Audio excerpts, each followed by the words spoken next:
No hace falta decir que la Fundación SCP tiene historia con antiguos grupos de interés anómalos, desde los mecanitas que adoran el metal hasta los corazón de bronce amantes del fuego, e incluso el brutal imperio de los Daeva propietarios de esclavos que juran lealtad al temido Rey Escarlata.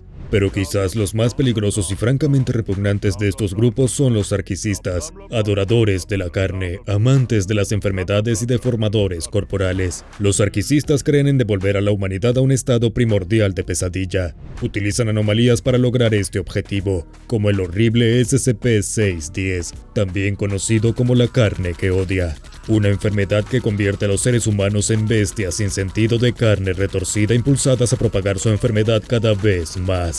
Los Sárquicos fueron una vez una superpotencia mundial, controlando gran parte de la Rusia moderna y Europa del Este desde la capital sagrada de Aditun, una ciudad adelantada a su tiempo, con imponentes templos de color rojo sangre, caminos sinuosos y anchos, y el castillo del gran carcista Aion, una inmensa y abrasadora estructura roja y dorada que era tan hermosa como imponente. Solo tendría sentido que la antigua área del Imperio Sárquico albergara algunas de las anomalías sárquicas más espantosas. No debe olvidarse que si bien los sárquicos son un grupo de interés para la Fundación SCP, son ante todo una religión, una con antiguas prácticas de sangre y sacrificios humanos. Si bien la Fundación SCP es famosa por sus procedimientos de contención, cuando se trata de entidades de deidades reales, la contención no es tan sencilla. La técnica estándar de ponerlo en una caja hasta que deje de intentar salir simplemente no es suficiente. Las deidades requieren prácticas específicas que a veces van en contra de los valores fundamentales de asegurar, contener y proteger. Toma SCP-2845 por ejemplo, esta entidad conocida como el Venado. Es un ser que requiere un ritual intenso, mortal y específico para mantenerlo contenido adecuadamente. La Fundación SCP incluso tuvo que subcontratar ayuda para contener esta anomalía. Anomalías como estas colocan a la Fundación SCP en una encrucijada de acción o inacción, y cuando este problema se combina con una anomalía sárquica que podría traer resultados catastróficos en caso de que falle la contención, deben tomar la difícil decisión de dejar que la anomalía permanezca donde está, sin intervención, por la seguridad del mundo. Esta pesadilla comenzó en el año 1916, durante la batalla de Transilvania de la Primera Guerra Mundial. Mientras las balas volaban y el olor a humo invadía las narices de los asustados soldados, las bestias sedientas de sangre esperaban su momento para atacar. Apostadas detrás de los troncos curvados de forma poco natural de los árboles que vivían en el bosque cercano de Oya, los soldados equipados con armas y armaduras tácticas fueron rápida y brutalmente atacados y consumidos por entidades que serían conocidas como los Hombres Pálidos. En ese momento no se sabía mucho acerca de estos hombres pálidos, y se creía que eran un mito entre la población local destinado a asustar a los soldados invasores para que no pisaran tierras rumanas. Pero cuando 244 personas desaparecen aleatoriamente en una sola noche, sin signos evidentes de muerte, nunca se encuentran cuerpos, e informes de hombres pálidos corriendo a través de las trincheras y dentro del bosque circundante de Oya, la Fundación SCP seguramente tendría que intervenir. Sin embargo, esto no ocurriría hasta 1919, cuando la Primera Guerra Mundial continuaba desviando la atención de la Fundación de estas misteriosas muertes. Los agentes Frederick Harper y Rhys Gorman, haciéndose pasar por oficiales militares y policías locales, comenzaron a hablar con los lugareños alrededor del bosque de Oya y los soldados supervivientes. Si bien la neurosis de guerra sacudió a los soldados con culpa y terror, Gorman pudo determinar que las historias de los soldados sobre los hombres pálidos eran demasiado consistentes para ser una falsedad creada por el estrés. Los hombres pálidos fueron descritos como vampiros vivientes, más murciélago que humanos, y mortalmente rápidos, apareciendo en rápidos destellos antes de arrastrar a las desprevenidas víctimas a sus muertes prematuras dentro del bosque de Oya. Mientras tanto, el agente Gorman habló con los miembros de una aldea dentro del bosque de Oya acerca del lugar de la batalla. Su comportamiento era frío, lo cual esperaba. Era un forastero que hablaba un romaní rudimentario en una lengua obviamente extranjera. La gente del pueblo alegó ignorancia, declarando que nunca escucharon historias de hombres pálidos y que no se suscribían a los cuentos de hadas. Gorman, al darse cuenta de que no era deseado, casi se da por vencido antes de que el anciano del pueblo lo detuviera. Este anciano, un hombre envuelto en bufandas tejidas a mano y sedas rojas, invitó a la gente a su casa y le contó la verdad. Estos aldeanos eran seguidores del sarkicismo. La casa del anciano estaba decorada con glifos sárquicos y pinturas que detallaban la historia de Yaldabaoth, el dios principal de los sarkicistas, que luchaba contra Mekane, el legendario dios roto. En una atril había pergaminos y tomos polvorientos que detallaban la historia del sarkicismo, desde reyes anteriores hasta la historia de batallas que se libraron contra los mecanitas y los devitas. El anciano explicó que había un dios sárquico dentro del bosque de Oya, conocido como la Madre, que enviaba a sus hijos para alimentarla y ayudarla a crecer cada vez más. El pueblo adoraba a la Madre y hacía todo lo posible para mantenerla a raya realizando sacrificios rituales para ella y su prole. Sin embargo, el advenimiento de la Primera Guerra Mundial generó dificultades para continuar con sus rituales, ya que vivían en una zona de guerra activa, y los hijos de la Madre y su hambre eran imposibles de controlar, lo que provocó la desafortunada muerte de los soldados. El agente Gorman finalmente pudo convencer al anciano para que le mostrara dónde residía la Madre, un templo que se parecía superficialmente a otros monasterios ortodoxos orientales. Pero esta no era la casa de 343 que tú o yo reconoceríamos. En el nivel inferior contenía una bestia antigua, hambrienta de sangre y sacrificio. Este lugar pronto se convirtió en SCP-2191, también conocido como la Fábrica de Dráculas. Rápidamente se promulgaron nuevos procedimientos de contención. Se colocaron 20 guardias armados alrededor del templo con órdenes estrictas de despachar a cualquier entidad que saliera de la estructura. También se promulgaron procedimientos de contención estándar para edificios anómalos, lo que impidió que todo el personal ajeno a la fundación ingresara a SCP-2191 y autorizó el uso de fuerza letal cuando fuera necesario. El acceso a SCP-2191 ha permitido a los biólogos de la fundación investigar las entidades conocidas como los hombres pálidos. Se descubrió que estas criaturas eran genéticamente humanas, pero con una variedad de alteraciones que deberían haber resultado en muertes. Estas entidades fueron posteriormente designadas como SCP-2191-1.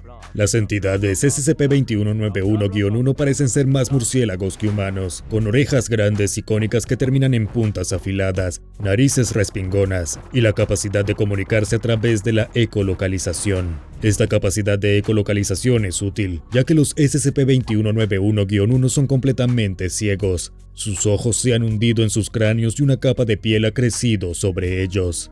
Las entidades también carecen de pigmentación, dejándolas marcadamente pálidas, pareciendo estar hechas más de porcelana que de carne y hueso. Estas entidades son depredadores, solo cazan seres humanos vivos, ignorando cadáveres humanos o cualquier animal no humano. Cazan extendiéndose por el bosque de Oya y persiguiendo a sus víctimas. Una vez capturadas, las entidades SCP-2191 inyectarán a sus víctimas un agente paralizante apuñalándolas con un hueso afilado que ha crecido de sus muñecas. Luego dislocarán sus mandíbulas, permitiendo que una entidad parecida a una sanguijuela salga de sus bocas y comience el proceso de alimentación aferrándose al cuello de la víctima. Esta sanguijuela, designada como SCP-2191-2, primero inyectará en el cuerpo enzimas digestivas, convirtiendo órganos, músculos y huesos en líquido antes de consumir los fluidos resultantes. El proceso de alimentación puede durar entre 20 y 50 minutos dependiendo del tamaño de su presa. Estos son depredadores altamente calificados y sofisticados, y aunque carecen de la inteligencia superior de los humanos no anómalos, la compensan con una ferocidad despiadada. Solo tendría sentido que la Fundación promulgara procedimientos estrictos de contención para evitar la pérdida de vidas humanas. Pero si bien estos métodos de contención funcionaron por un tiempo, una serie de eventos anómalos conectados con SCP-2191 ocurrieron durante los siguientes 70 años. El primer evento fue a fines de septiembre de 1932. El terremoto de Ierissos devastó la península de Chalkidiki en Grecia, dejando casas derrumbadas, civiles sin hogar y causando 490 víctimas. Las encuestas sobre los daños realizadas por el gobierno griego encontraron que 126 personas que vivían en las áreas afectadas no pudieron ser contabilizadas. Ahora surge la pregunta: ¿dónde están estas personas desaparecidas? 7 años después, en 1939, esta vez en Turquía, El terremoto de Erzincan sacudió el país y provocó la muerte catastrófica de aproximadamente 33.000 personas. Entre los sobrevivientes se dieron informes de una gran serpiente de todos los que presenciaron el evento. Luego intervino la fundación haciéndose pasar por miembros de una agencia internacional de recuperación de desastres. Los informes de los lugareños siguieron siendo los mismos: una gran serpiente de color rojo oscuro y negro e incomprensiblemente masiva, que proyectaba sombras oscuras de kilómetros de largo, se levantó del suelo al comienzo del terremoto y se retorció en el aire mientras la tierra se sacudía. Durante un periodo de 3 años no ocurrió nada relacionado con SCP-2191 y la fundación creyó que la anomalía se había quedado inactiva. Esto fue hasta que un terremoto azotó Vrancia, Rumania en 1940.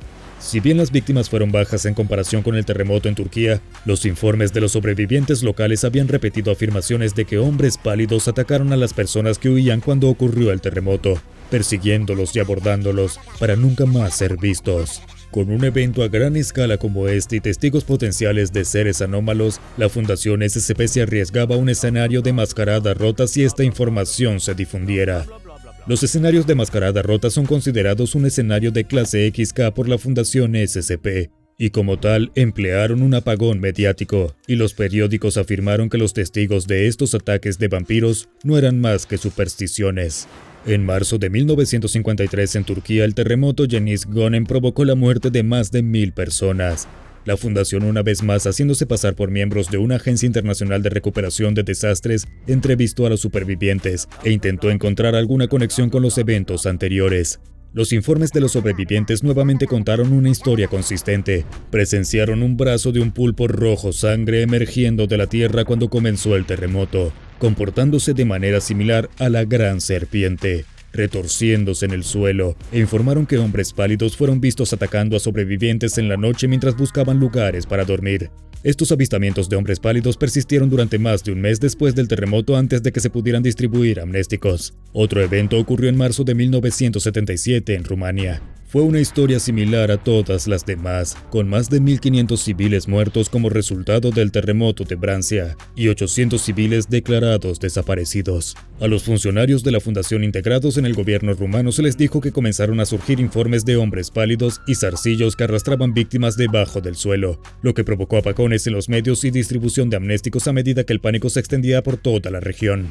La fundación no pudo averiguar qué estaba causando estos eventos. Cuando comenzaron a instituir los procedimientos de contención alrededor de SCP-2191, ninguna entidad SCP-2191-1 pudo salir del templo sin ser despachada rápidamente. Entonces, ¿cómo ocurrieron estos eventos, especialmente en áreas tan alejadas del bosque de Oya? ¿Podría ser que la gran criatura vista rompiendo la tierra fuera la responsable? La fundación decidió regresar al pueblo que originalmente les habló sobre el templo para entrevistar a su anciano una vez más. Se le dio permiso a la doctora Judith Lowe para realizar la entrevista. Ella era una empleada senior de la Fundación SCP y tenía múltiples doctorados en historia sárquica y antropología sárquica. Su experiencia en el tema era inigualable. La doctora Lowe había escrito múltiples estudios sobre la cultura sárquica y entendió que solo una cosa sacía a los dioses sárquicos: la sangre. Con este conocimiento en mente, la doctora Lowe se reunió con Draga Negrescu, el actual anciano del pueblo. Draga era una anciana, envuelta en sedas rojas y bufandas como el anciano anterior. La doctora Lowe comenzó la entrevista y saltó de inmediato al tema, preguntándole a Draga qué podía contarle sobre el templo. Draga respondió afirmando que el templo era el hogar de lo que llamaban la Madre. La Madre no era diferente a una abeja reina, ya que envía a sus zánganos a recolectar sangre al igual que las abejas recolectan néctar. Draga continuó, afirmando que su pueblo actuó como apicultor de la Madre, ayudando a que la colmena prosperara y se mantuviera satisfecha, antes de que interviniera la Fundación SCP. Draga expresó que era imperativo que se les permitiera continuar con su deber sagrado de saciar a la Madre. La doctora Lowe necesitaba más información sobre quién era exactamente la Madre. Draga Negrescu le dijo que la Madre fue una princesa e hija de una emperatriz de sangre sárquica en Aditun, la antigua capital sárquica. Era una chica sorprendentemente hermosa, vestía ropa de la mejor calidad y tenía el cabello largo y rojo oscuro, un rasgo común a aquellos con linajes antiguos y reales sárquicos. Cuando caminaba por las calles de Aditun, todas las miradas se volvían hacia ella. El gran carcista Aion quedó impresionado por su belleza y secuestró a la princesa, reclamándola como propia. Ella se convirtió en su amante. Si bien al principio odiaba su posición, poco a poco creció para adorar al gran carcista Aion como a un dios. Si bien el gran carcista Aion ahora se ve como una deidad, no lo fue durante su reinado como rey del imperio sárquico. Como resultado, la princesa suplicó tener los hijos de Aion. Fue bendecida por el gran carcista y fue plantada en el bosque para que creciera a su plenitud. Aion le ordenó a la princesa que tuviera tantos hijos como pudiera y así lo hizo. La princesa dio a luz a los hijos de Aion, los pálidos, por toda la eternidad, y los dejaría alimentarse como Aion quisiera. Draga declaró que ella y su pueblo no son diferentes a los hombres pálidos, ya que tenían la tarea de mantener a la madre alimentada y satisfecha. Draga luego dejó escapar este escalofriante comentario. La madre y la tierra son uno ahora. Su vientre terrenal se hincha y pronto se romperá. Todo a tu alrededor es yesca para los dioses. Parece que los esfuerzos de contención de la fundación provocaron terremotos mortales y la muerte de miles de personas. Al detener las prácticas de este pueblo para contener a la madre a través del ritual, potencialmente habían causado un escenario del fin del mundo de clase XK. Sin embargo, quedaba una pregunta: ¿dónde está la madre? Una investigación de los sistemas de túneles ubicados debajo de SCP-2191 conduciría a la respuesta. Unidades de destacamentos móviles que se especializan en la exploración subterránea, como las ratas topo, fueron enviadas al sistema de túneles debajo del templo, equipados con armas para despachar a cualquier entidad SCP-2191-1 suelta. Estos agentes descubrieron una vista espeluznante, una masa enorme que se retorcía debajo de SCP-2191. Los investigadores, creyendo en la historia de Draga, determinaron que se trataba de la madre y la designaron como SCP-2191-3. Esta entidad es un órgano masivo de color rojo sangre enterrado en las profundidades de la Tierra donde se encuentra SCP-2191. El verdadero tamaño de la entidad ha resultado completamente imposible de medir, pero se han encontrado apéndices en forma de raíces que se extienden a lo largo de los túneles debajo de la Tierra. Se descubrió que estos apéndices secretan un ácido tóxico y altamente corrosivo. SCP-2191-3 usa este fluido para crear túneles, lo que explica los extraños túneles debajo de SCP-2191-2. Las mediciones sitúan el área de SCP-2191 extendida a aproximadamente 660.000 kilómetros cuadrados bajo la península balcánica. En aras de comparación, SCP-3000, el dios anguila productor de amnésticos, Anantashesha, tiene una longitud máxima de 900 kilómetros. Con eso en mente, ahora podemos ver el gigantesco problema al que se enfrentaba la Fundación SCP. SCP-2191-3 es inteligente, lo que significa que tiene un sentido innato de comprensión y autoconciencia, y ejerce control sobre los organismos SCP-2191-1 y SCP-2191-2 a través de la liberación de feromonas complejas. Las entidades SCP-2191-1 actúan como drones alimentadores para SCP-2191-3. Desde entonces se ha descubierto que los civiles nativos de varias aldeas aisladas en las cercanías del bosque de Oya han ofrecido activamente sacrificios humanos a SCP-2191 como un medio para minimizar la actividad sísmica que se produce cuando está hambriento. Y esto funcionó para saciar el hambre de la entidad y evitar más daños a la Tierra y su gente. La Fundación ahora se encontraba en la encrucijada entre la contención activa y permitir que las personas que conocían y entendían la anomalía la contuvieran ellos mismos. El lema de la Fundación es asegurar, contener, proteger. Sin embargo, si permiten que Draga Negrescu y su aldea continúen con sus sacrificios, no podrán cumplir con ninguno de estos valores fundamentales. Pero SCP-2191 no causará estragos. Este dilema condujo a la participación del Consejo O5. Una declaración conjunta de ellos dice: hay algunos que desean creer que la Fundación nunca servirá a los diseños y los deseos de una entidad anómala. Ahora se piensa que los esfuerzos para contener a SCP-2191 han llevado inadvertidamente a la muerte de aproximadamente 40.000 al cabo de 45 años. La elección obvia sería neutralizar la amenaza, y lo intentamos. El número de bajas civiles y de la Fundación ha sobrepasado los números aceptables. Con el fin de contener a la mayor amenaza, debemos permitirle que se alimente. Estamos conscientes de la transgresión causada por este procedimiento. Esta no es la primera vez ni será la última que la Fundación ha sido forzada a cometer un mal menor para prevenir uno mayor. Creemos que al final nuestro método actual es el más preferible. en relación tanto a ética como a eficiencia. Somos plenamente conscientes de que cada sacrificio alimenta a SCP-2191-3, lo que le permite a ella y a su prole prosperar, pero no estamos dispuestos a sacrificar a toda la península de los Balcanes para neutralizar a esta amenaza. Todavía no. Estaba claro que la Fundación SCP no tenía más remedio que permitir que los aldeanos que vivían alrededor de SCP-2191 y la Madre continuaran con sus prácticas. Tras su participación hubo catástrofe tras catástrofe que solo se detendría una vez que las personas correctas, Draga Negresco y sus aldeanos, pudieran volver a su forma de vida y acabar con la locura. Como resultado, se ordenó un procedimiento de contención final. La Fundación SCP mantendría operaciones de vigilancia mediante el uso de cámaras de seguridad de circuito cerrado y filmaciones de drones. Se prohibiría a todo el personal de la Fundación SCP interferir directamente con SCP-2191 o las prácticas rituales de las comunidades cercanas al bosque de Oya, que incluyen sangre o sacrificios humanos a SCP-2191. La exploración de SCP-2191 solo sería permitida por drones controlados a distancia. La fuerza letal solo está autorizada si SCP-2191 o cualquiera de las criaturas que viven bajo de él violan la contención. Si la Fundación falla en mantener las prácticas rituales que mantienen a raya a la Madre, bueno, Draga Negrescu lo dijo mejor. Todo a su alrededor es yesca para los dioses. Ahora echa un vistazo a SCP-2783, Lamentaciones Silenciosas de una Diosa Mecánica, y SCP-1348, Santuario Interior, para más ubicaciones anómalas fascinantes.